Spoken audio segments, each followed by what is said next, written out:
punta naman po tayo dito sa isa pang balita na nakita po natin galing po sa politiko. Ano po, sabi po dito mga kababayan, Sara sinusuka na. Patanong, BP Duterte admits even politicos in Davao City do not want her endorsement mga kababayan. Ito yan. May nalabas kasing ads dito. Ito yan mga kababayan. Sabi kasi dito nyo makikita na humihina na etong si Sara. Kasi kahit yung tatay niya, aminado na pinapayuhan na etong si Sara na ikahihina mo yung ginagawa mo. Bakit mga kababayan? Ito, basahin po natin. Sabi dito, ang source natin mga kababayan, ito inilipat ko lang dito. Sabi dito, Sara, isinusuka na. Inamin ni BP Duterte kahit ang mga politiko sa Davao City ay ayaw na sa kanyang endorsement. Bumagsak ang political capital ni Vice President Sara Duterte sa punto na tinatanggihan ng mga kandidato sa kanyang Bailiwick Davao City ang kanyang pag-endorso para sa 2025 election. Ibig sabihin mga kababayan, ayon po yan mismo kay Sara Duterte na tinatanggihan na. Tinatanggihan na siya ng mga politiko dun sa local, dyan sa Davao, sa kanyang endorsement. Ano po ibig sabihin, kahit yung politiko mga kababayan dati na pumupunta sa kay Sara para magpa-endorso dyan sa local, ngayon hindi na. Hindi na pumupunta dahil tumatanggi na. Ngayon, ipagpatuloy pa natin. Sabi pa dito, eto daw. Sa isang press conference sa Zamboanga City, Miyerkules, Nobyembre 27, sinabi ni Duterte na hindi siya mag-i-endorso ng sinumang lokal na kandidato sa paparating na halalan. Kahit na ang desisyon ay hindi talaga niya pinili. For local, as of the moment, ito yung sagot ni Sara, I am committed to Davao City, but apparently in Davao City, sinabihan nila ako, wag na lang daw akong sumali doon. May sarili akong problema, she said. Sabi pa dito mga kababayan, ang mag-amang si Sara na si dating Pangulong Rodrigo Duterte ay tatakbo bilang alkalde ng Davao City. Laban dito kay Carlo Nograles, isang miyembro ng angkan kung saan ang mga Duterte ay may matagal ng tunggalian sa politika. Ang Duterte ay tatakbo kasama si Davao City Mayor Sebastian Duterte, ang kapatid ni Sara. Sabi pa dito mga kababayan, samantala ang re-election bid ni Davao City Representative Paulo Duterte ay hahamunin ng kapatid ni Carlos na si PBA Party List Representative Migs Nograles. Kilala ni Pangulong Duterte ang kanyang patuloy na pakikipag-away. Ito daw mga kababayan pakinggan nyo mabuti.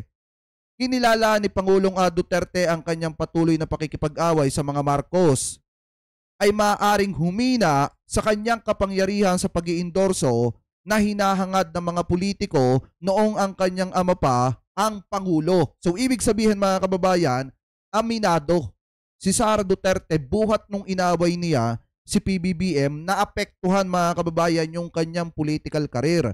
Bakit? Kasi yung dating malakas mga kababayan na kapangyarihan sa pag-iendorso niya ngayon humihina na. Bakit mga kababayan?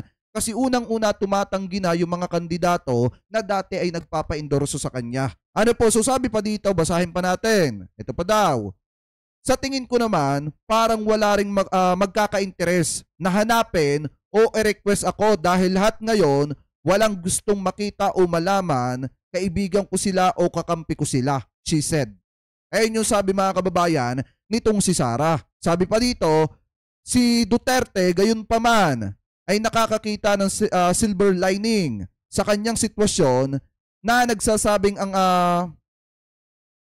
kakulangan ng mga politikong iniendorso ay magbibigay daan sa kanya na magpahinga at tumuon sa kanyang trabaho bilang vice-presidente. Yan po mga kababayan, yung sabi nitong si Sara. Tapos sasabihin mga kababayan, nung kanyang mga taga-suporta, napakalakas ni Sara ngayon.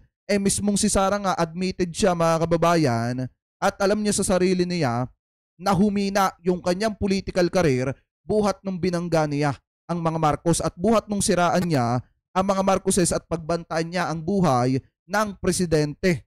Kahit sino talaga mga kababayan na nasa lokal, kapag ka ako Yung dating nagpapa-endorso kay Sara, tapos nagkaroon ng malaking problema etong si Sara at pangit ng tingnan sa publiko mga kababayan at puro paninira na lang yung sinasabi, mananabang din ako mga kababayan na magpa-endorso dito kay Sara. Kaya nga mga kababayan, yan yung dahilan, yung mga pinaggagawa ni Sara Duterte, yung mga pagmumura niya publicly, yung pangbabalahura niya kay PBBM, kay First Lady at saka kay House Speaker, bumabalik sa kanya ngayon. Kasi parang ang dating kasi dito mga kababayan, parang isinusuka na siya ng mga politiko na dating lumalapit sa kanya para i-endorso niya mga kababayan. At ramdam niya na humina yung kanyang political career. Ano po, so ngayon maliwanag naman mga kababayan na ang political career nitong si Sara,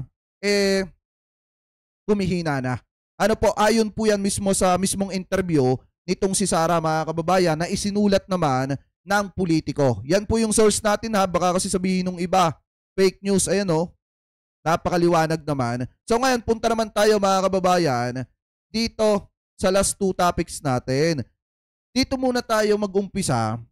Alam nyo kanina nagkaroon ng interview etong si Bato de la Rosa at nasabi ni Bato de la Rosa na kaya po siya naando doon sa Veteran Memorial Medical Center ay dahil naka-admit daw po siya doon. Nakakapagtaka lang, mga kababayan, nabuhat nung na-admit doon si Lopez, biglaan namang sinabi ni Bato de la Rosa na kaya siya naando doon, kasi naka-admit din siya. Dahil daw masama din yung pakiramdam niya mga kababayan.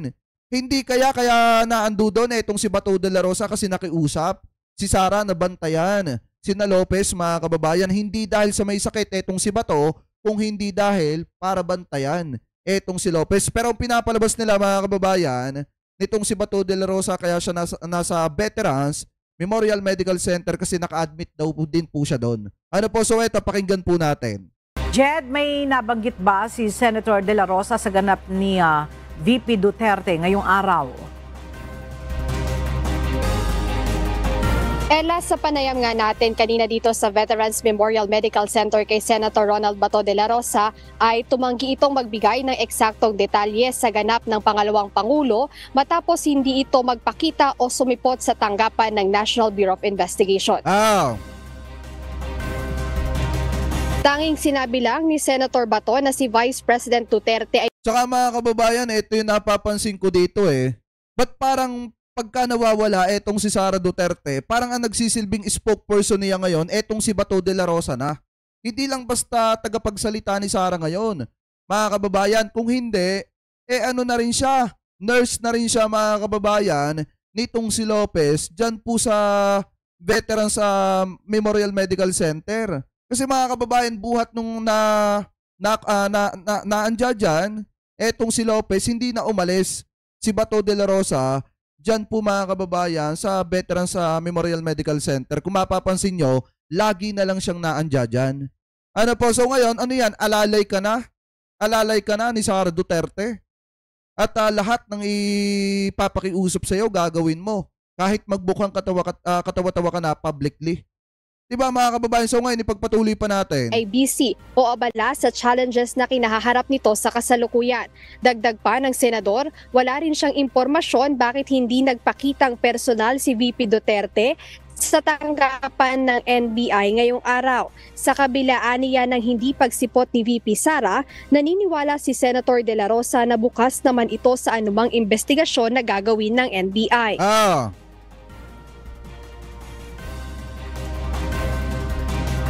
Sabi na hindi siya magpapaimbestiga. Sabi dito na ang galing ni Sara. Walang sino man ang pwedeng bumali sa kanya. Aha, mabuhay Sara. Yan ang tunay na Pilipino, matapang abusado, etc. Kaya nga 'di ba mga kababayan? Alam niyo sa kakaiwas niya, aanihin niya rin sa huli to. Tandaan niyo yung sinabi ko mga kababayan. The more na iniiwasan niya etong kanyang mga responsibilidad dahil sa kanyang mga ginawang kalokohan, aanihin niya rin yan sa huli. Diba? Yung mga pag-iwas niya sa kamera. Ano ngayon? Inaani nila. Hindi lang siya ang umaani, kung hindi pati yung mga empleyado niya. Diba? Kaya nga itong nasa NBI mga kababayan, kung hindi siya makipagtulungan dyan, aanihin at aanihin niya din sa huli yan. Baka nga magulat na lang siya mga kababayan, may warrant of arrest na siya. Ano po, so ngayon ipagpatuloy pa natin. Kung hindi siya makarating doon, then the NBI can go to her office. to conduct the investigation. As I've said, he is not placing herself above the law. She's open. She's open for investigation. Spokesperson. All NBI has to do is to go to her office. Mag-conduct ng investigation. Wala namang problema doon. Bukod dito, nabanggit din ni Senator Bato na quite improving na ang lagay ni Office Eto, pakinggan nyo yung katuwiran ni Batuha kung bakit siya nasa Veterans Memorial Medical Center. of the Vice President Chief of Staff, Attorney Zuleika Lopez. Maayos din naman aniya ang lagay ni Office of the Vice President Special Disbursing Officer Gina Acosta at kasama ng 2 OVP staff ang kanilang mahal sa buhay. So ngayon mga kababayan, bumubuti na yung lagay ni Gina Acosta. Bumubuti na rin yung lagay nitong si Lopez. So paano ba yan? Sa susunod na hearing, wala nang pwedeng maging dahilan na masama yung pakiramdam, baka atakihin na naman mga kababayan. Hindi na nila pwedeng gawing dahilan yan. A-attend ulit kayo kapag ka ipinatawag kayo ng kamera, kapag ka pinag-usapan yang patungkol sa maanumalyang paglustay ng pera ng mamamayan. Wala na kayong maidadahilan dyan at mas lalong makakakanta ng marami etong si Gina Acosta. So ngayon pakinggan pa natin etong interview ni Bato. Dagdag ng senador, nakasalukuyan din siyang naka-admit sa ospital at nagpapaalam lang aniya sa doktor kung may sesyon sa Senado na kailangan niyang daluhan. Yes, dito ako natutulog. Kasi admitted din ako dito, naka-admit din ako dahil meron akong viral infection. Mga kababayan. Doon na daw natutulog si Bato de la Rosa sa Veterans Memorial Medical Center kasi meron daw siyang viral infection. Mga kababayan, kaya naka-admit daw din siya diyan sa Veterans Memorial Medical Center. Diba saan kayo nagkatala? Buhat nung diyan si Lopez, naging admitted ka na rin? Ayaw po sabihin yung totoo mga kababayan. Ito tingin ko dyan kaya siya naandya dyan kasi pinapakiusap ni Sara yan. Kaya siya naandya dyan mga kababayan. Kasi unang-una, pinapakiusapan siya ni Sara para bantayan di umano etong si Lopez. Ano po kasi mga kababayan kung makikita nyo, di ba sinabi naman din ni Sara na ang nagbabantay dito kay Lopez, hala kay Bongo, ay etong si Bato de la Rosa. Yan ba yung senador ninyo? Yan ba yung iboboto nyo pa pagdating ng 2025? Midterm election? Na halos yung oras mga kababayan, di umano inuubos na doon sa kanilang kaalyado. Saglip na magtrabaho bilang isang senador, yung oras inuubos na dito sa mga kaalyado, sa mga tauhan nitong si Sara. Diba? So ngayon, ipagpatuloy pa natin. Cough and cold. Naka-admit ako ngayon dito. Ella, nabanggit nga din ni Senator Bato de la Rosa kanina sa media na sa huling pag-uusap nila ni Vice President Sara Duterte ay sinabi nito na si Senator Bato muna ang bahalang magbantay rito sa VMMC doon sa 2 OVP staff at mag-focus muna si VP. Ayan wait lang. Balik natin ng konti. OVP staff at mag-focus Balik natin ng konti. Na si Senator Bato muna. Eto Diyan na sa huling pag-uusap nila ni Vice President Sara Duterte ay sinabi nito na si Senator Bato muna ang bahalang magbantay rito sa VMMC doon sa 2 OVP staff at mag-focus muna si VP Sara sa mga problemang kanyang kinahaharap sa ngayon. Diba mga kababayan? Maliwanag naman yung sinabi dyan. Si Bato de la Rosa muna ang magbabantay doon sa 2 OVP staff mga kababayan. Yung mga staff, yung mga tauhan itong si Sara. Kaya naandyan si Bato de la Rosa kasi si Bato de la Rosa yung tagabantay. Hindi dahil sa admitted siya dyan po sa Veterans Memorial Medical Center. Kaya nga wag nilang gamitin mga kababayan at wag nilang utuin ang mga tao. Saan ka ba naman nagkatala? Napapunta ka lang dyan, naging admitted ka na agad. Kaya ka naandyan dyan dahil sa pakiusap ni Sara. Yun yung totoo. Diba mga kababayan, gagawin pang utu-utu yung mga tao. And muna update, balik sa'yo, Ella. Maraming salamat, Jed Naresina. So ngayon, maliwanag mga kababayan na admitted daw sa ospital etong si Bato de la Rosa dahil daw sa viral infection mga kababayan. Pero, kung tatanungin nyo, in my own opinion, at kahit kayo naman sasang-ayon kayo, kaya siya naandya dyan sa ospital mga kababayan ay dahil kay Sara. Dahil sa pakiusap ni Sara sa kanya. Ano po, so ngayon, punta naman po tayo mga kababayan dito sa next topic pa natin. Eto nga nakita nating balita galing po dito sa Abante. TNT tunay na tablodista. Anyway, ay shoutout kay Kuya Brick nga, kay Kuya Repeñoco, shoutout kay Inay Lizagon, One Squad, at kay Kuya Gary G. Mega love shoutout. Sa nag-iisa nating admin si Ma'am Chaycher, mega love shoutout na napakasarap. Eto naman mga kababayan. Kung makikita nyo kanina, di ba napag-usapan natin yung wait lang, may ads kasi eh. Napag-usapan natin mga kababayan yung naging berada ni Congressman Kung Hun. Dito po kay Sara Duterte na kung hindi sana naging kung hindi sana ano ba tawag doon? Ambisyosa, etong si Sara Duterte mga kababayan, hindi sana magkakaroon ng kaguluhan. Kung wala sanang maagang nag-ambisyon, wala sanang kaguluhan mga kababayan. So ngayon, sinagot po yan ni Bato de la Rosa at ipinagtanggol niya etong si Sara Duterte. Sabi niya dito mga kababayan, eto daw. Yan, Bato ipinagtanggol si BP Sara. Hindi siya atat maging presidente. Yan yung sabi ni Bato. Ngayon, eto daw. Basahin natin. Binuweltahan ni Senador Ronald Bato de la Rosa ang kongresista na nagsabing nagsimula ang kaguluhan nang mangarap maging presidente si Vice President Sara Duterte. Nagsimula lamang naman ang lahat ng kaguluhan na ito noong mangarap ang ating Vice Presidente na maging presidente ng maaga. Noong nangarap ang former President Rodrigo Duterte na paupuin yung kanyang anak na maging presidente kaagad. Pahayag ni House Assistant Majority Leader Jefferson Kung Hun sa isang press conference noong Huwebes, Nobyembre 28. Di ba kung pakikinggan nyo yung sinabi nitong si Congressman Kung Hun, mga kababayan, talagang tatamaan ka eh.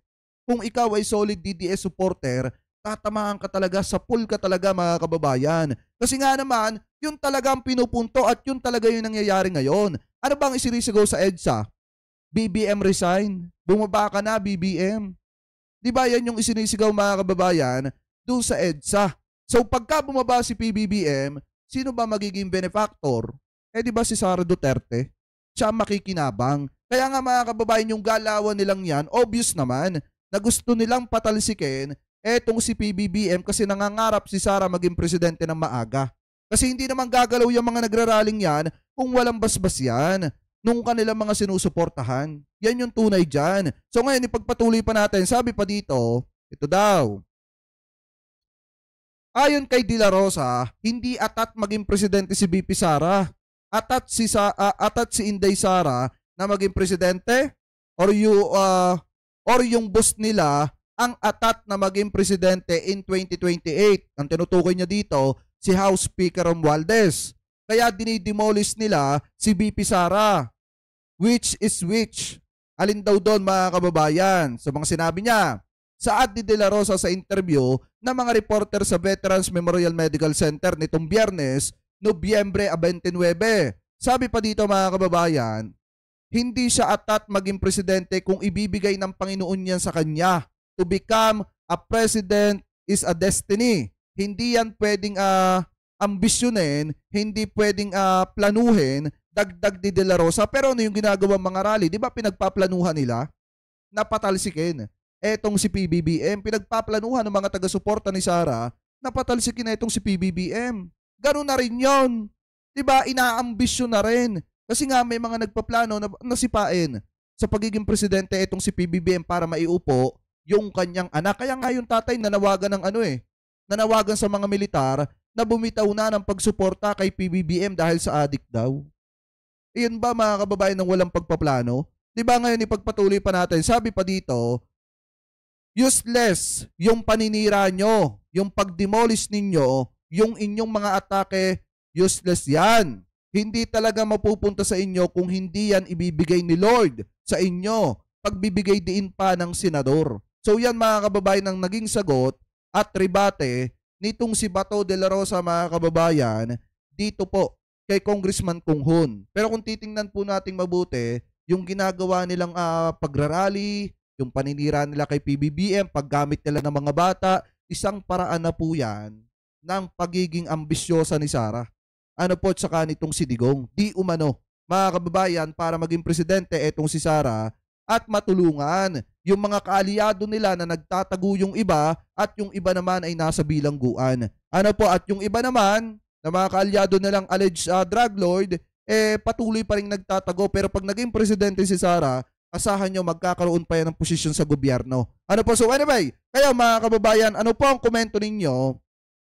Hingil po dito sa mga topic na ito na tinalakay po natin. Ano po masasabi ninyo mga kababayan hingil dito sa pagiging admitted nitong si Bato, mga kababayan? Sinasabi niya na na-admit siya dito sa Veterans Memorial Medical Center kasi mayroon daw po siyang viral infection. At ano rin po masasabi niyo mga kababayan hingil po sa naging pahayag ni PBBM sa ating mga military na mas na kapag ka nagkakaroon ng ingay, mga kababayan, huwag magpadala at mag-focus sa kanilang mandato at trabaho. At ano rin po ang opinion nyo mga kababayan hingil po dito sa issue ng paghina ng political career ni Sara buhat nung banggain niya ang Marcos administration, mga kababayan. So ano po ang komento nyo hingil po sa mga topic na yan?